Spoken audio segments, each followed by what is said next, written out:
the half moon observance day. It's also a Tuesday, so we'll have a question and answer session, and some questions have come in.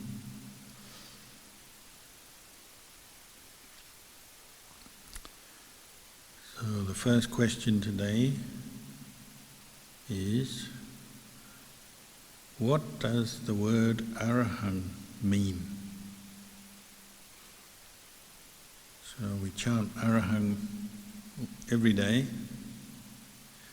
So at the end of this session we'll chant Arahant Samma Sambuddho Bhagava Buddhang Bhagavantang Abhivademi. What does Arahant mean? Well, it's one of those words that refer to the Buddha usually, but also to any fully awakened being, because it means Arahant means Arahant. And you probably all heard from time to time we refer to enlightened teachers, whether it's the Buddha or a Sāvaka, a disciple of the Buddha, as an Arahant. It means somebody who is no longer experiencing suffering because their mind is purified from the mental defilements of greed, anger and delusion. That's what enlightenment means. The mind has woken up to the truth that when you are attached to and identify with mental states rooted in greed, anger, delusion, you suffer. Your mind is not free, creates a sense of self, makes karma, and then gets born again. So an Arahant doesn't get born again because they've reached Nibbana, the end of birth and death. We say the deathless, the unborn, the uncreated, the end of suffering. So it's a word that comes in the chant we do, we recite in praise of the Buddha, or recollect the qualities of the Buddha. So we have Arahant and we have Samma Sambuddho. Samma Sambuddha is self-enlightened Buddha, fully enlightened and self-enlightened. Because the Buddha himself didn't have a teacher. On his way to practice, he started off with teachers who did help him to train in samadhi and develop the rupa jhanas and the arupa jhanas. But they were not fully enlightened. He had to go off and realize that for himself. And enlightenment for the Buddha, it means fully penetrating the Four Noble Truths, understanding suffering, its origin, cessation of suffering, and the path that leads to the cessation of suffering.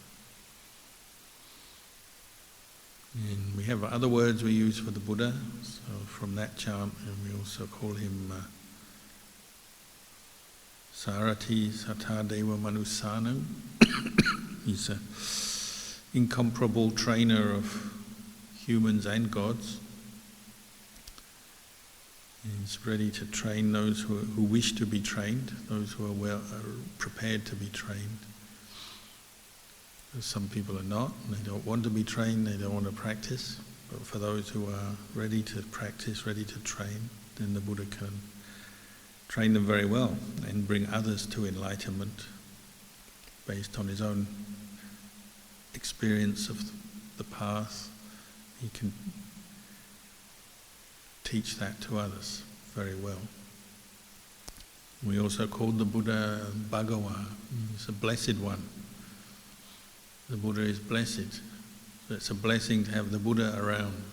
In the time of the Buddha, in India, people would get really excited if the Buddha came to town.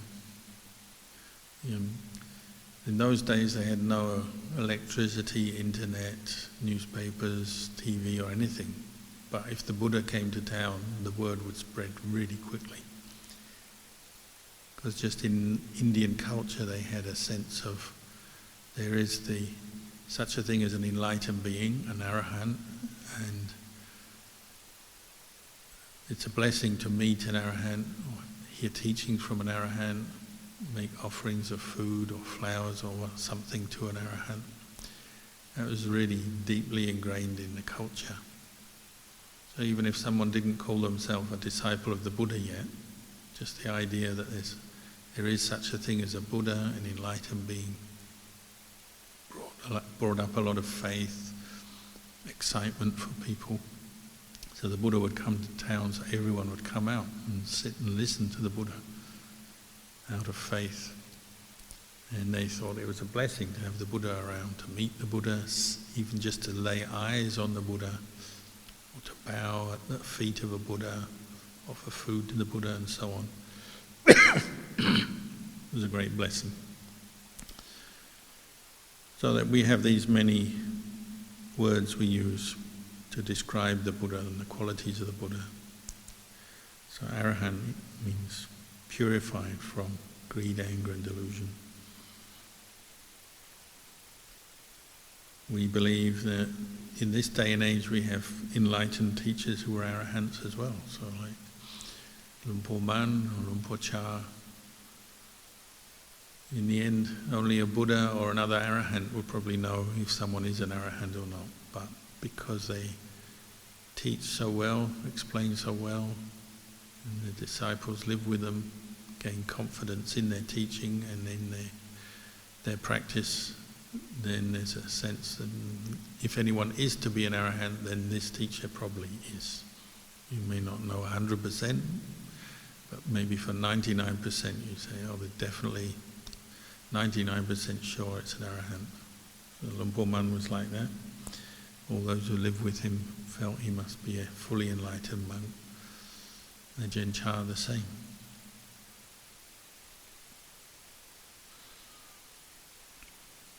Another question. Dear Luang Por, at what level of samadhi can one start to do investigation of the body to realize that this is impermanent, followed by the other four mental khandhas? Does one have to withdraw from the state of samadhi, formal sitting meditation, to do the investigation to achieve insight?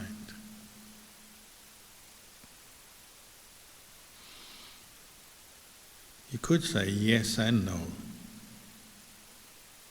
because you can contemplate your body right here, right now, even if your samadhi is not yet very well established.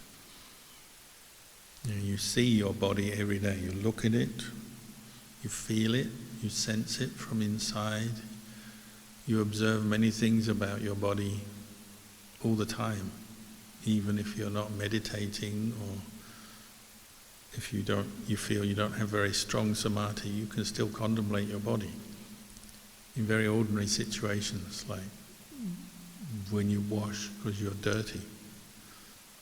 That can be done as a contemplation of the body. Even though you're not yet particularly skilled in meditation, you observe, oh, this human body gets dirty every day. Have to wash the grease, the dirt off. Have to go to the toilet. Sometimes you get injured, it's fragile. It gets experience hunger, thirst, heat, cold.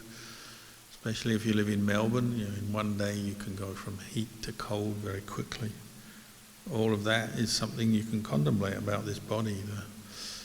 The way the body doesn't follow your desires, gets older every day. The body is like a shoe. You wear your shoe every day and it just gets worn out and there's nothing you can do about it. And this body gets worn down by age. Often we think of aging as something for old people when you're 70 or 80 years old, but the process of aging happens every day from the moment you're born. So there are these very ordinary observations of the body you can do, and I'd encourage you to learn about your body as you go along through life, because it brings up right view, right understanding that this body is impermanent, It's a basis for suffering because it doesn't last, it's not perfect, and it's not self. You can't control it. You stop it aging, stop it getting sick, stop feelings of pain arising.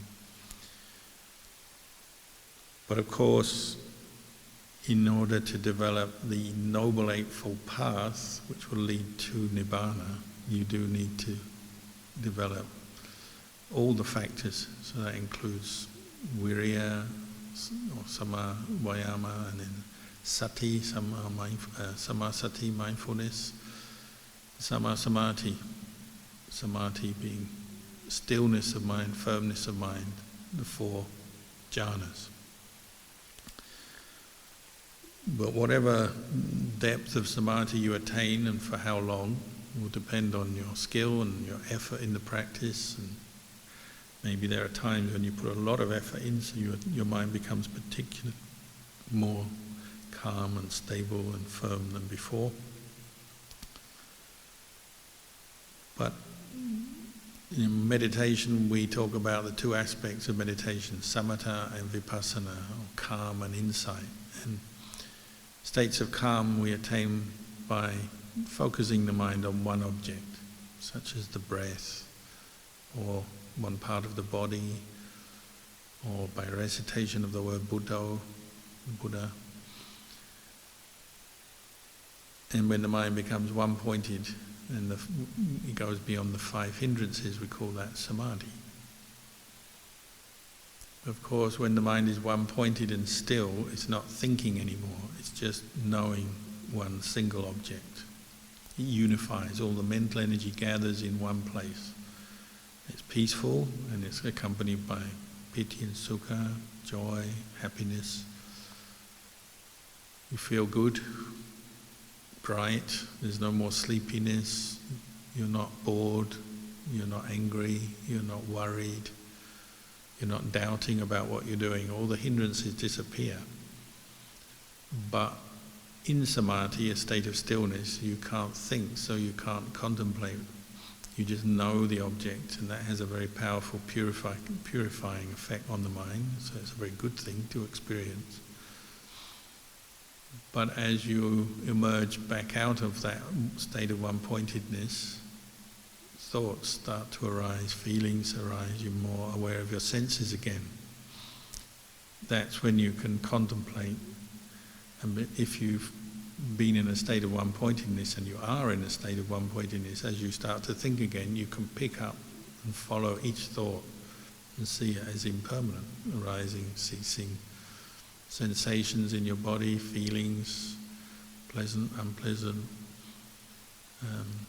Pretty much wherever you direct your mind, you can contemplate and see the 3 characteristics of your experience: impermanence, unsatisfactoriness, not self. If you have attained or achieved some level of samadhi, that will support that contemplation very well. So insight tends to develop better coming out of a state of one-pointedness and backed by continuity of mindfulness. So as the different factors of the path come up in the mind, maybe practiced over many weeks, months, years, a lifetime, who knows, but as they come up together, well then there's a chance for real insight, real letting go of wrong views, delusions, greed, anger and delusion. And we call it the breakthrough. One can have insight into abandoning the fetters, 10 fetters which bind this mind to birth and death and to the world. So, yes and no. Yes, you need to develop samadhi, one-pointedness, and this will support contemplation, insight. But it doesn't mean to say you can't develop insight right here, right now. Even when you're driving a car, you can have insight. You can maybe, like here in the mountains, sometimes you drive a car or you're a passenger and you see a dead kangaroo or a dead wombat by the side of the road. You can contemplate that. The body, the physical elements are impermanent they're suffering, they're not self, eventually they break up and go back to the earth. That's what death is. You know, anyone can contemplate, or you can watch the news and see different news clips about things that happen in the world and people die or get injured or there's different problems. All of this can teach you Dhamma, can't it? It's just, it may not go in very deep and change your view yet. It may just be a contributory factor to your view changing, but you need to keep doing it and keep firming up your mind with samadhi for it to really change the way you view yourself, your own body and mind. That may take some time and practice. Second question, is attaining appana samadhi to be considered as the first jhana? If no, can you please advise? Well, appana samadhi is a term that the forest teachers that I've studied with, practiced with, tend to use a lot.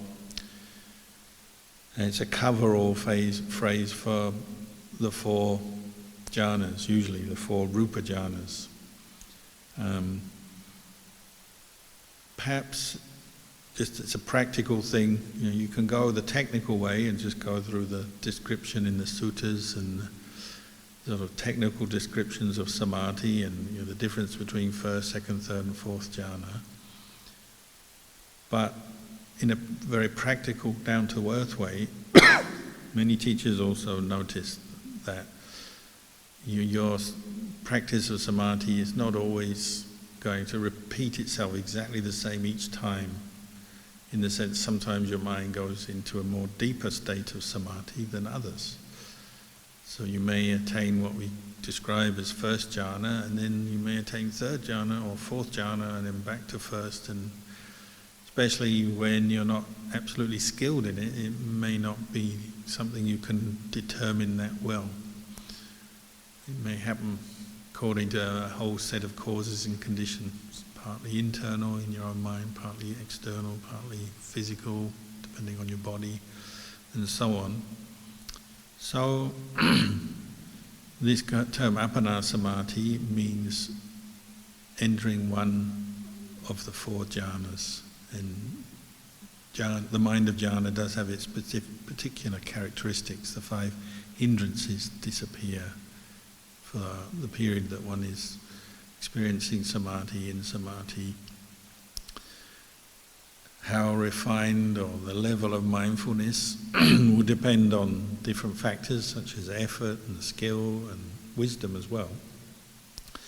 So it may be the first jhana, which is slightly coarse, has more factors. We have initial and sustained application, piti and sukha, and then one pointedness, ekaggata.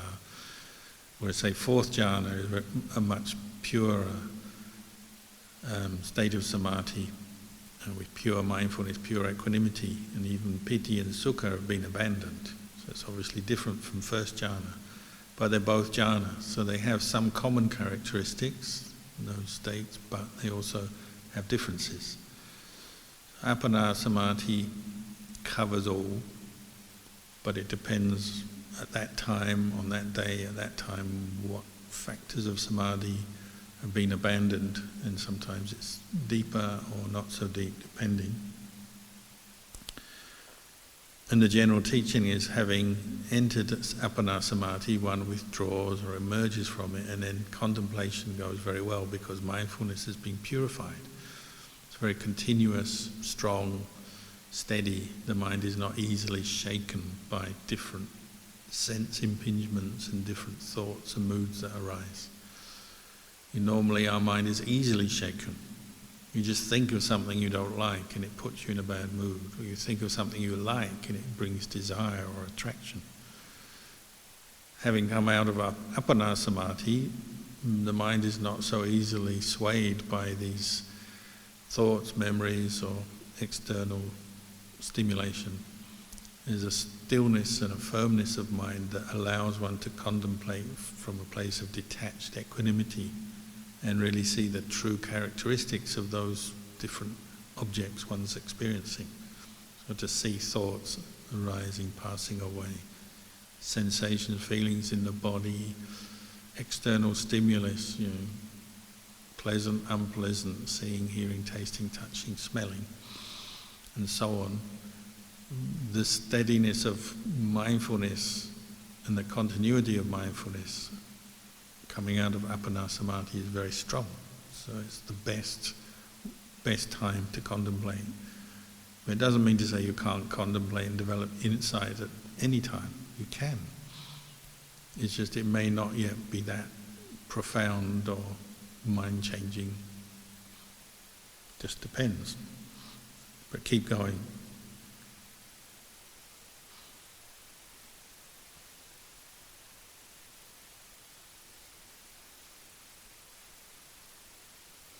Lumpur, we saw on the news that a large python swallowed a woman whole in Indonesia, and then the villagers killed it, and they found the body of the woman inside.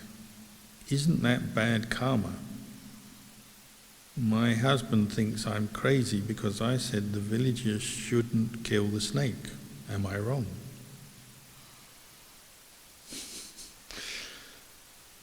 I'm not sure this is one of the everyday problems of the world, but occasionally people do get eaten, swallowed by pythons, big pythons.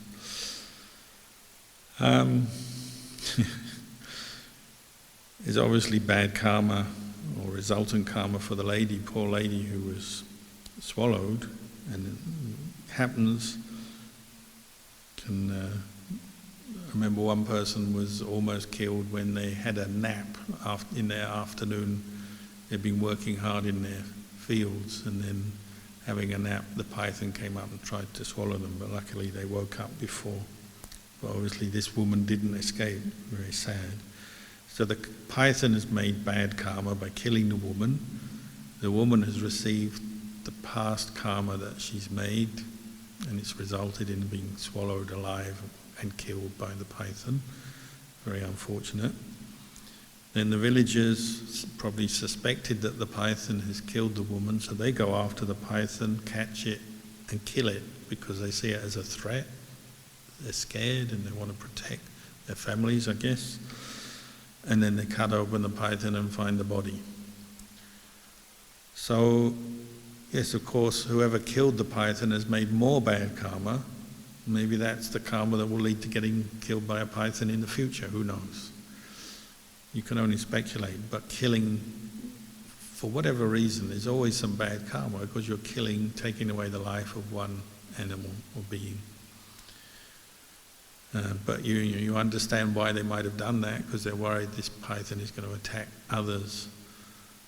But still, to kill it is bad karma. So then somebody who is in a situation where they know this python is around, could kill, they may determine to keep the first precept. So even though they could kill it, they decide not to kill it.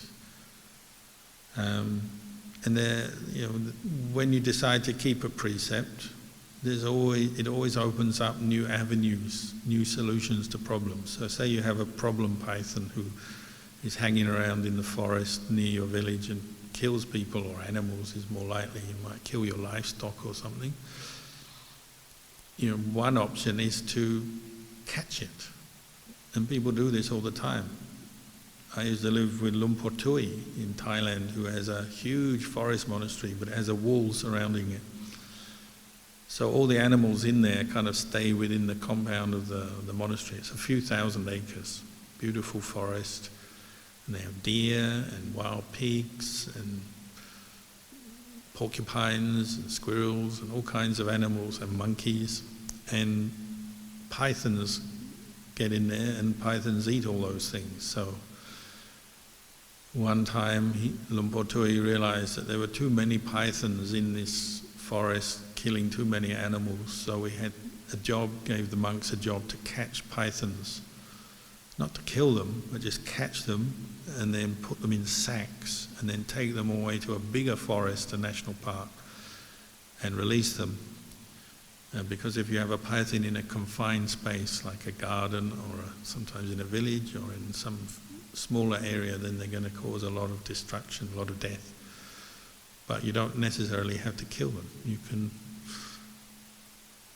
export them to somewhere else. So that brought a lot of mirth. I was no good at catching pythons, so I just joined in at the end. I let the monk, there was one Cambodian monk who was very good at catching pythons, so he'd find them. And these pythons were, I don't know if they're big enough to kill people, but they can certainly wrap around the body, and they're very strong. They have huge heads like that. So he'd find one, and he'd wrap around him, and they'd have a battle, and then the other monks would come, and we'd have to get this python, and then we stuff it into a sack. Once you put it in a sack, it goes quiet because it's dark. But anytime you open the sack, its head comes out and goes, "Ah!"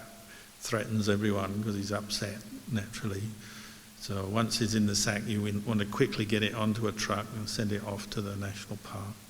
So they did that a few times. And one time we were waiting for the truck and we had a sack. It was tea time. And we used to sit and drink our tea in a little shed just on the edge of the monastery, just a mud floor, and we'd sit on little benches and have our afternoon tea. And there was this sack, and it was moving. So I said, "What's in the sack?" And of course they opened it up, and out came the python head. And we had a pet monkey in the monastery, quite a big monkey, who hated pythons because they're enemies. And as soon as the monkey saw the python, the monkey came down and started going, "Ah," screaming at the python and kind of telling us to do something about this python. A bit like a kind of a nagging neighbour who said, "You've got to do something about your python." So the monkey was sitting there shouting at us to put this python away. So the monks were a bit mischievous. We were still waiting for the truck. So the monk who was good at catching pythons pulled it out. And the whole python wrapped around him and started squeezing his chest. And we all sort of struggled with the python, but he grabbed the head of the python, and then he went over to the monkey and said, "Oh, have a look at this." The python went, "Ah," to the monkey, and the monkey went, "Ah," to the python, and they had a shouting match. And pythons don't shout, they just kind of hiss. But monkeys shout. So they had this big shouting match, and then the monkey ran up a tree because he got afraid. And then we spent the next 10 minutes trying to get the python back into the sack. So I guess you might call that monk entertainment. You know, not a lot happens in monasteries, so that was the most entertaining thing that happened that day. And the truck came and we sent the python off. So the python was unharmed, but we just moved it out of the monastery so it didn't kill things. So when you keep the first precept, well, there are ways that maybe you can solve a problem like a deadly python, but without killing it. You catch it, trap it, remove it from the place. That's one option. But often villagers, you understand, they're short of time and they're afraid, so they do the easiest thing, which is kill. But unfortunately that is making more bad karma. Another one you could do, spread metta. The monks, they often spread metta towards animals, particularly if an animal is harming somebody, or you've got ants invading your room, or you've got some kind of snake or tiger around, or something that is a threat. You spread metta. And the Buddha pointed out that the power of metta, especially as a meditation, when it's practiced with mindfulness, one-pointedness, is very powerful, has a very powerful effect on you and then any beings in the area around you. So you can spread metta if you have a troublesome python or any other animal or person. And often that brings good result. I had a friend, one monk, he had a lot of natural metta and he meditated and he spread metta. And one time we were in the forest, deep forest, jungle, national park, which had lots of wild animals. And in the afternoon, because we practiced a lot at night time, sitting, walking, meditation, in the afternoon sometimes you have a rest. So in the afternoon he had a rest. He lay down, and he's a very small monk already, and he curled up in a little ball on his mat having a rest in the afternoon, and when the sun was coming up it got hotter, so it woke him up, and when he woke up there was a python all around him, like 2 layers of python coiled around him, because he's so small, the python had coiled right around him. It wasn't strangling him, it was just there around him, like a kind of a wall around him, a wall of python. So he woke up, and the first thing he sees is these 2 python eyes looking at him. He looks and sees the python eyes, so he sits up and he spread metta. So the python didn't try and kill him, the python just looked at him, and then he gradually slithered away, and that was the end of it. So he said it seemed more like the python was protecting him more than trying to harm him, but I guess we'll never know. So metta is another option rather than killing. Maybe spread metta, sometimes that gets a good result.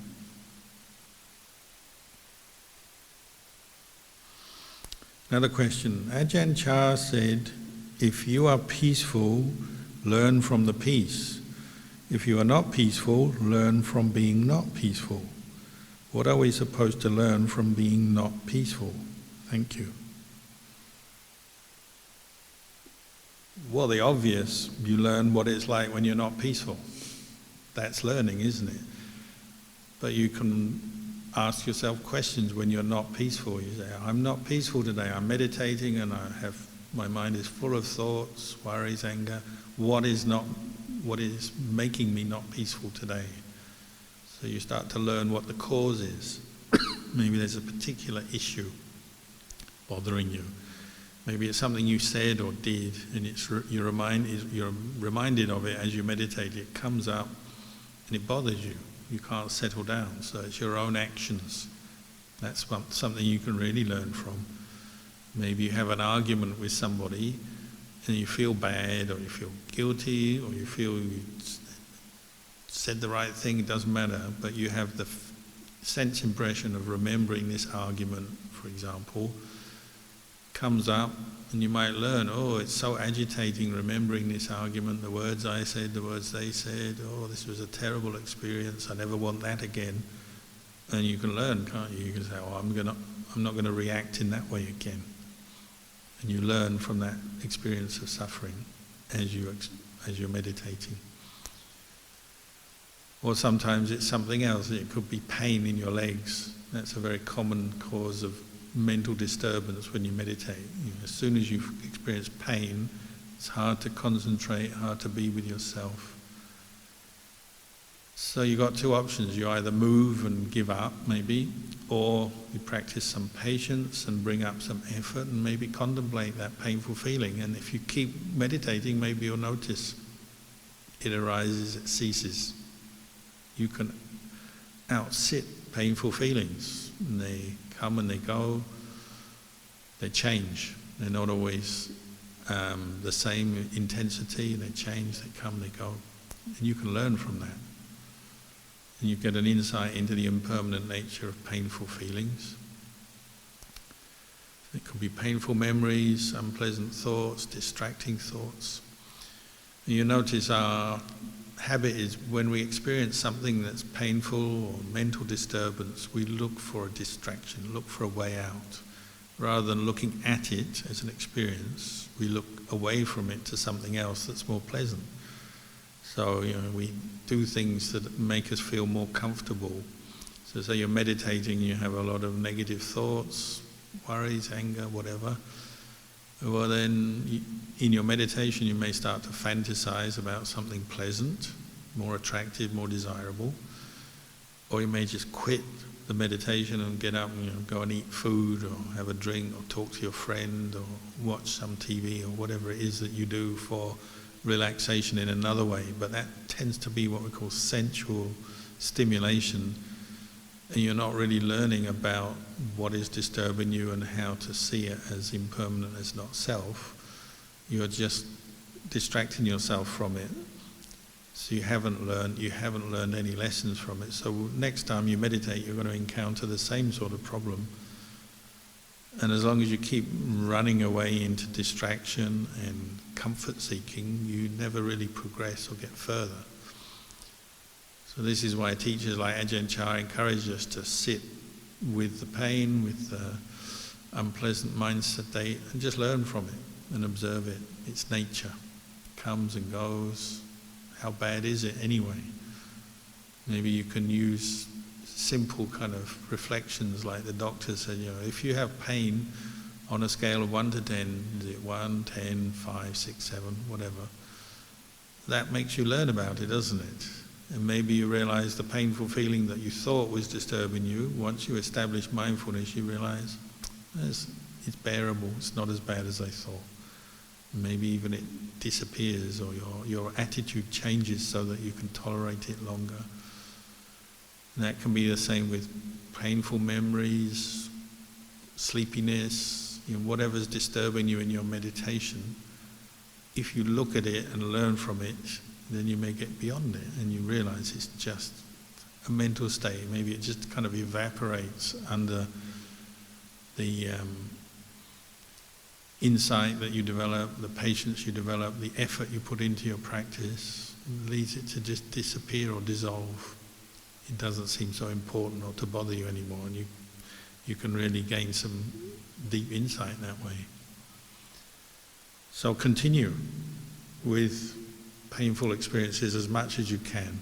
Sometimes you just can't do it anymore, fine, take a break. But don't just rush to distract yourself. Try and look and learn from the experience, and you will. You have to think, what did the Buddha awaken to? What made the Buddha enlightened? It was dukkha. He's looking for the way out of dukkha or beyond dukkha. And dukkha means suffering, the unsatisfactoriness of phenomena, physical phenomena, mental phenomena. You have to understand dukkha in order to get beyond it. So he said, what do you do with the first noble truth of dukkha? You have to know it. If you really know dukkha, that also means you understand it in its full context, what its cause is, and how to abandon the cause and overcome the dukkha. Doesn't mean simply, I'm suffering and I know I'm suffering, but you've got nothing more in you. You don't know what else to do about it. That's not really knowing dukkha. That's just sort of being vaguely aware that you're suffering, but not really knowing what to do about it. Knowing dukkha means establishing mindfulness of dukkha as an experience, knowing it, and also knowing the escape from it, the way out of it. And the Buddha did that well, and that's, all his teachings are really teaching us this, to understand and know dukkha and then know the way to end it.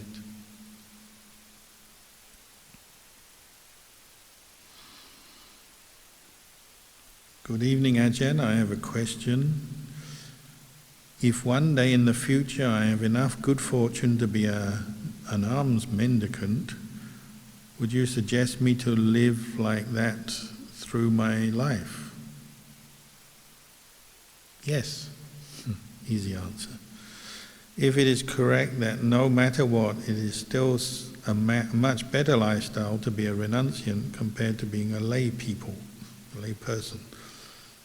Well, if you can do it, yes, it's the best way to live. It's the best, most suitable way for progressing in this Noble Eightfold Path towards the end of suffering, abandoning the fetters, attaining Magga, Phala, Nibbana.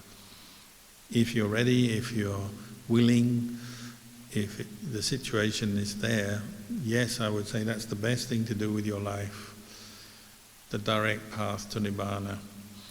It's not always easy, but it's the most suitable way to practice.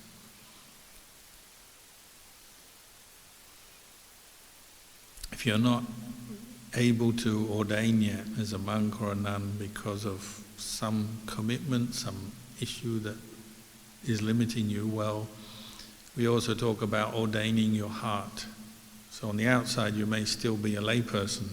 You may work, have a family, but you ordain your heart, meaning you're developing these qualities of the Noble Eightfold Path in your heart. So your heart can appear like the heart of a monk or a nun. focusing your mind on Nibbana and cultivating the qualities that will bring you to Nibbana, the Noble Eightfold Path. Even though on the outside you still may be a mother, a father, brother, a sister, husband, wife, a worker, somebody going about their business, but on the inside the mind is the mind of a monk or a nun. You can do that. And obviously there are those individuals who have certainly attained the first level of enlightenment, stream entry, as lay people. So it can be done. In the same way, there are some monastics who haven't attained stream entry for whatever reason. They also have to practice. It's not like you put on the robes and automatically you'll practice and everything will go smoothly to Nibbana. You still have your karma to work through, and so some people go fast, some people slow in their progress.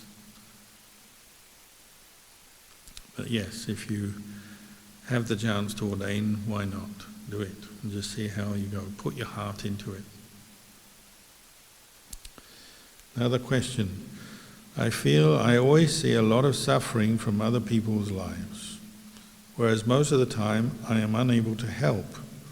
How should I deal with this perception? Well, the Buddha encouraged us to develop the 4 sublime abidings, Brahma Vihara Dhamma. So that's metta, goodwill, karuna, compassion, mudita, sympathetic joy, and upekkha, equanimity, every day as part of our practice, as a foundation for skillful living in the world. Because in our own life we have some pleasure, some pain, ups and downs to deal with, and then other people around us, like you say, they have their ups and downs. Sometimes they experience pain, suffering, and like you say, sometimes there's nothing we can do about it other than wish them well and wish them to be free from their suffering. And that's better than nothing.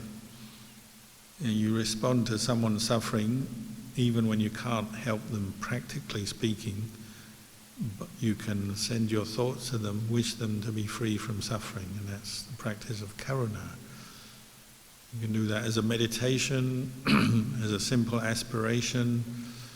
You can put it into practice, so even when people are suffering miles away, you can do acts of charity, donations, voluntary work. You can do what you can in your own way. Maybe you can prompt someone else who's more able to help to do their job. Maybe there's someone who needs to be more active and you can prompt them. You can't do much yourself, but you can prompt the person who can do something. You can inform someone, do you know this person is suffering over here? You can help them. Why don't you help them? And you prompt them and you nag them until they help. And partly that's how politics works, isn't it? Unfortunately, it gets hijacked by kilesas. So often it's more about helping your particular interest group or whatever. But governments, organizations can also be directed to help people in situations where you personally can't do much, but you can tell someone else. You see that all the time, don't you? You see a house on fire, you can ring the fire brigade and say, come and help put this fire out. You can't do much yourself, maybe the fire is too big and you've got no equipment, but you can call someone else. Someone's had a medical emergency, you can call the doctor or the ambulance or get them there. And you can't do much yourself, but you can help them to get the help they need. Even cats can do it.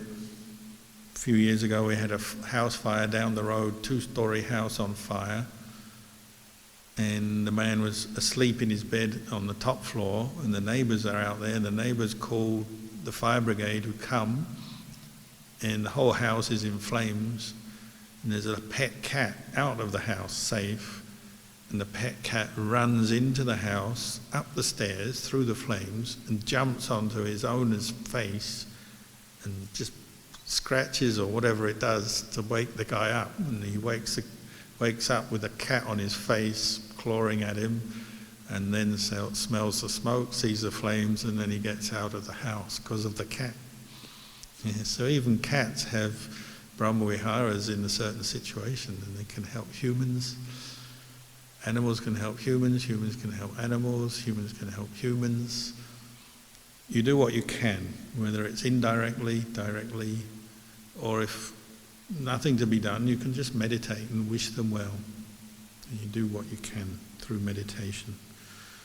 So that's a good one to do if someone's dying. Like, say someone is dying, there's nothing you can do to stop them dying maybe. They're old, they're sick, you know it's the end of their life.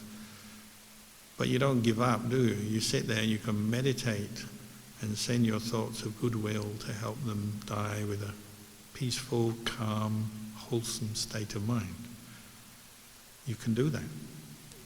And often people feel helpless at those moments, but there's always something you can do. You can always meditate for someone. You can chant for them. There's a few different things you can do to help someone, even when they're dying. Someone was telling me there's this huge crush of people in Seoul, Korea, the capital of Korea, because it was Halloween, and they'd all come into the streets, one part of town, they're having their Halloween party, and there were so many people, they started unintentionally crushing each other in these narrow alleyways of old Seoul, the city.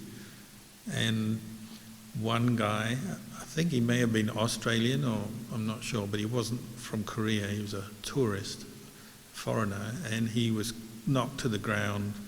He was on top of a girl, and there were hundreds of people being squashed, and many of them were dying. So he was trying to save this girl's life by not letting himself be pushed onto her. So he's using his arms to push up so he wouldn't crush her, so she wouldn't die.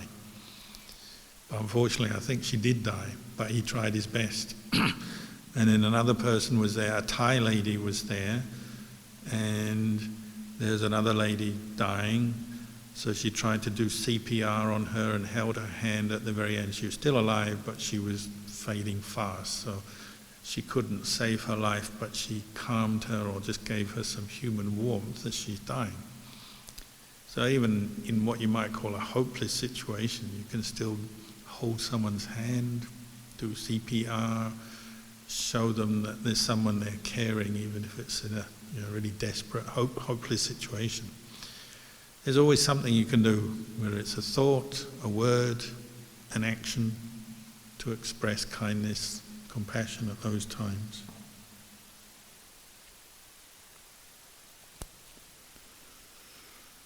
Last question. If one's perception is often in the loathsomeness in food, then one could develop some repulsiveness in eating anything. But why is it important to develop the perception? How does it affect our practice?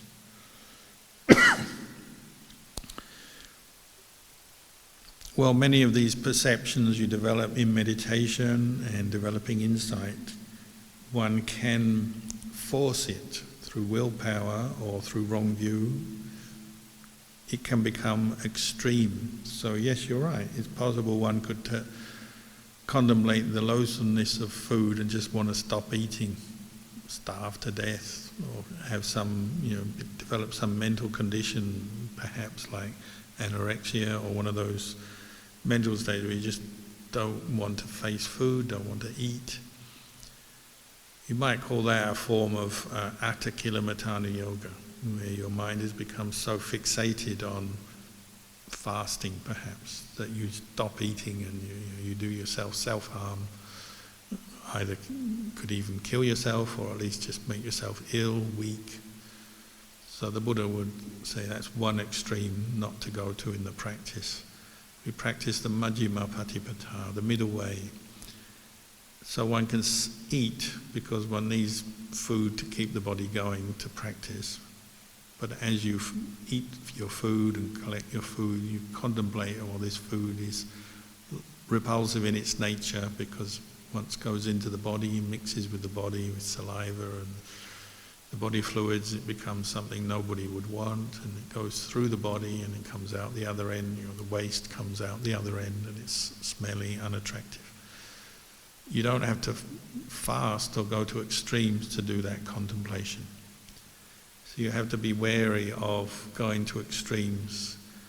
So when we desire nibbana, purity of mind, mindfulness, an end to greed, anger, and delusion, that strong desire can sometimes lead to wrong view or extreme behavior. So you start to resent mental defilements, or you want to destroy your mental defilements, or you react with aversion to mental defilement. So when you see a bit of greed in your mind, you want to push it away, get rid of it, squash it, destroy it, and that sometimes leads to you wanting to get rid of the object of your greed and having aversion for the object of your greed. So instead of reducing your mental defilements through the practice, you're actually increasing them, because you're getting more angry towards whatever it is you're attached to.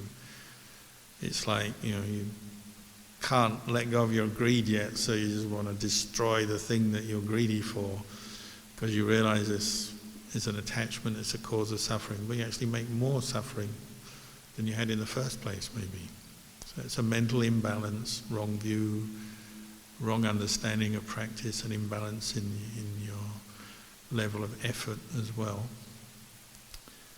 And you see monks do this all the time. They're trying to deal with their greed for food, so they take on all these specific ascetic practices, and not going to take this food, not going to take that food. And on the one hand, they're showing great restraint, discipline, patience, and these are good qualities normally. But on the other hand, there's still some wrong views. There's some aversion that's conditioning their behavior. So basically they're developing aversion for food, and sometimes it comes out in the way they relate to the food, and they'll push food away, or they'll frown when they see good food, or they make comments, oh, there's too much good food here. And you can sense that maybe they're going a little too extreme in the way they're treating food, for example. It could be other things that we have greed for, but it's something you have to keep reviewing, is the attitudes and the views underlying your practice, whether you're generating more defilements or you're reducing your defilements. And to coin a pun, the proof is in the eating of the pudding. If you practice and the defilements are being reduced, your mind is becoming more peaceful, purer, clearer, you're seeing the impermanence of your mental states, then that's a sign you're probably going in the right way. If you're getting more angry or more anxious or more depressed, then that's a sign something's not quite right. So practice is about doing the practice, but also reviewing what you're doing, reviewing your attitude and view that lies behind your practice, reviewing the results, the outcomes, not simply saying, I'm going to do this, whatever, and maybe being inflexible and not observing yourself, because that can lead to more suffering than you need to experience. So there's plenty of scope there for you to investigate your own attitude to the practice and what's motivating you, and how things are going. From time to time you may need to readjust or reset your practice sometimes.